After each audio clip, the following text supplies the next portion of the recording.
Hello. So this has been a long time coming, really. Most people have been and gone with their Remee reviews, and here I am, like, late to the party. But you insisted that I do this, and I aim to please. So I messaged Bitbanger Labs and said, "Come on, send us a free one, and I'll do a review." And so this is that review.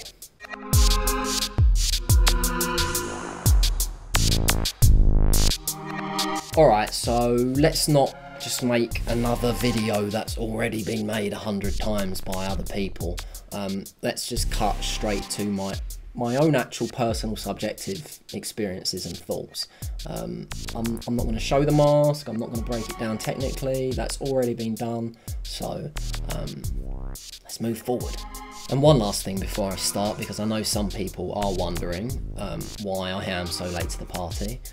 You know, I'm a big time admirer. I have been since I was about 7. You know, I'm really heavily into lucid dreaming, reading about it, doing it, messing around, experimenting whilst in lucid dreams. I'm really, you know, a big time supporter of the lucid dreaming community and all of that. So why am I so late? Why am I doing this like 6 months after most people did it?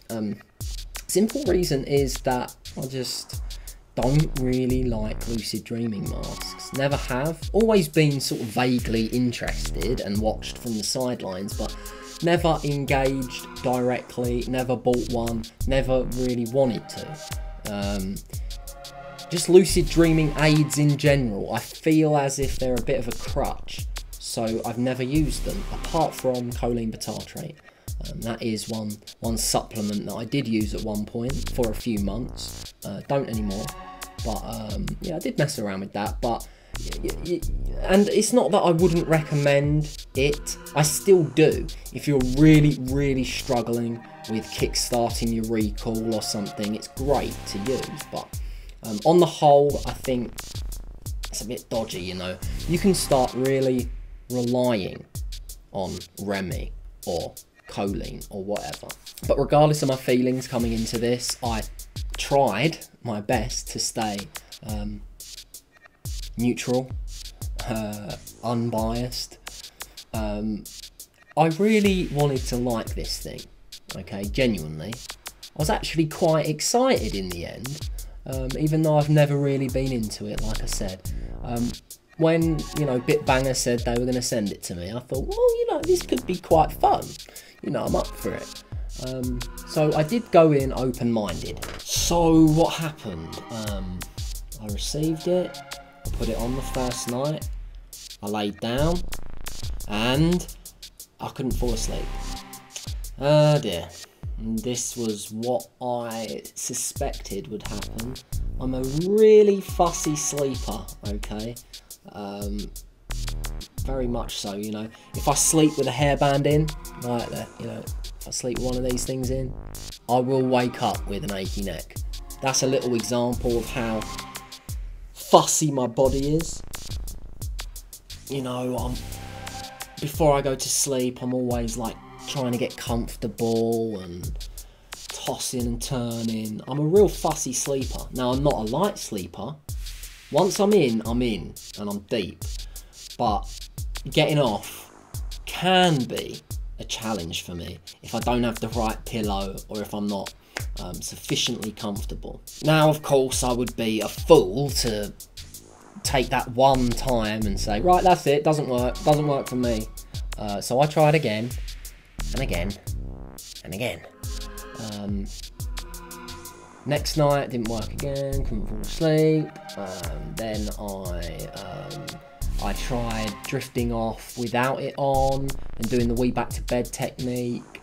And then once I went back to bed, I put it on, couldn't fall asleep. I tried to just do normal weight back to bed naps in the sort of morning time. Couldn't fall back to sleep. I can't fall asleep with this thing on. That's not entirely true, actually. I did fall asleep with it on once, okay, and I woke up at the end of my first sleep cycle with an achy neck. Okay, it's so annoying that my body is so sensitive like this, but it is, and what else can I do, you know?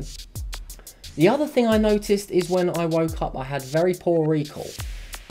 Now, most people don't have very good recall after their first cycle anyway, but I usually remember something.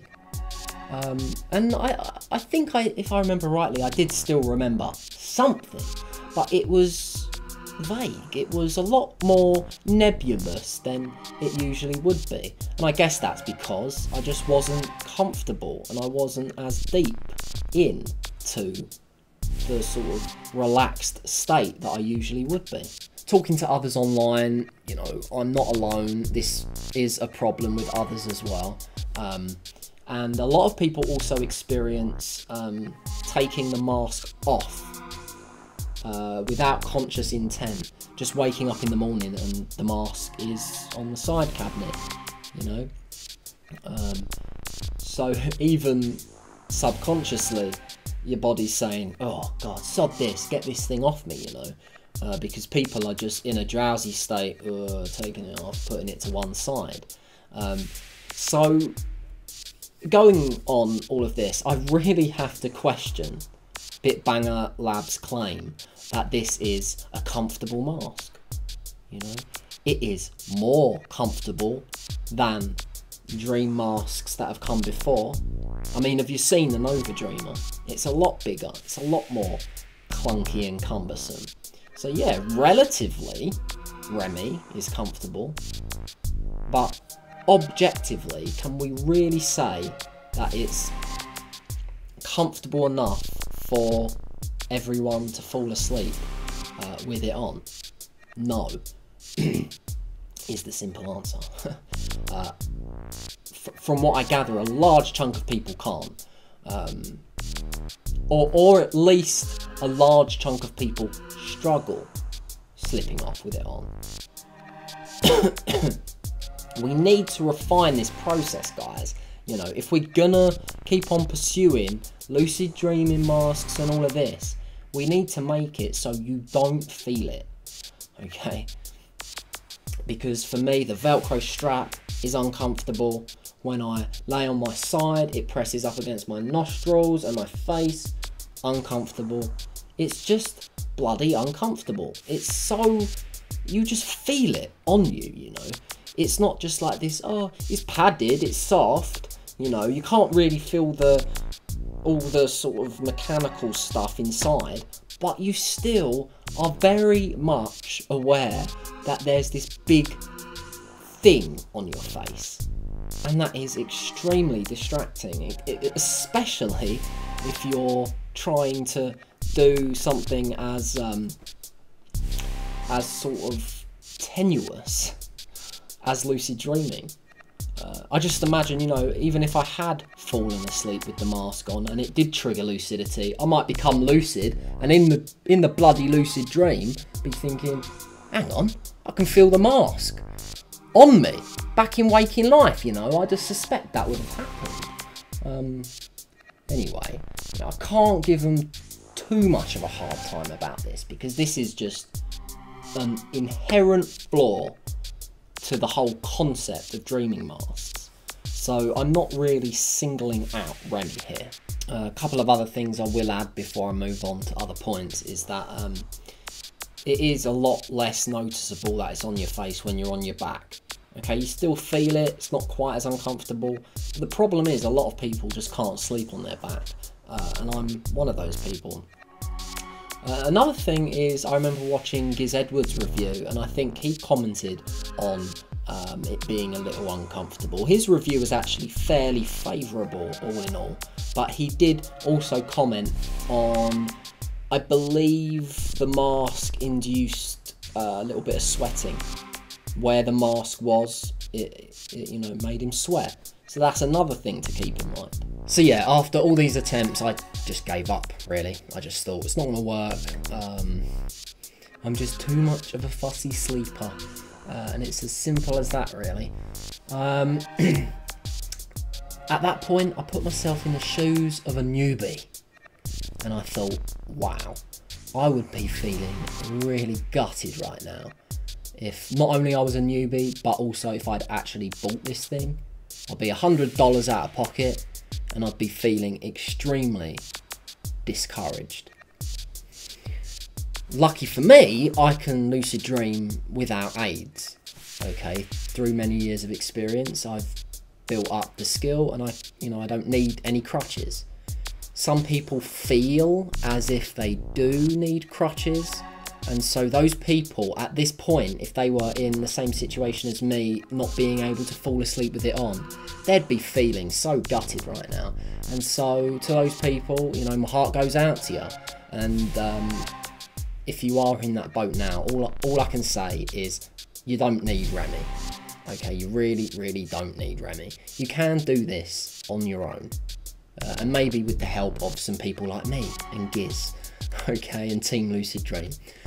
That sounds awful. That sounds like I'm just slandering Remee just to promote myself, but I'm not, because Giz is just as helpful, Stephen Wilson's just as helpful. Go out and find these people.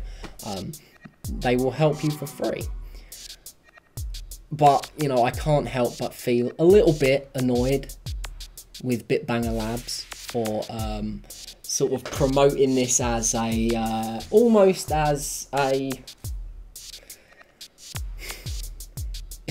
I feel sort of bad saying this, because I think it was mainly other people misinterpreting Bitbanger Labs' message, but a lot of people did misinterpret it and think that this was just going to be a fix-all remedy.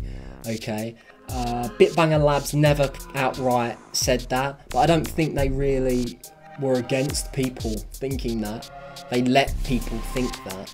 It helped their calls, it helped their Kickstarter project. People were getting all excited about it because they thought, oh, here we go, we're just going to whack this thing on and boom, I'm going to lucid dream. Which is obviously not the case. At this point you might be thinking, okay, so that's the review over. You couldn't fall asleep with it on, so you can't have much more to say.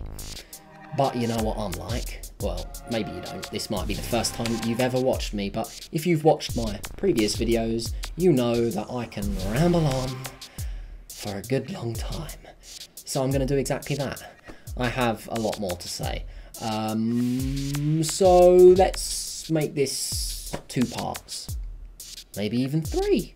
We'll see. But let's round this up here. If you don't want to watch any more, you sort of get the gist of my point.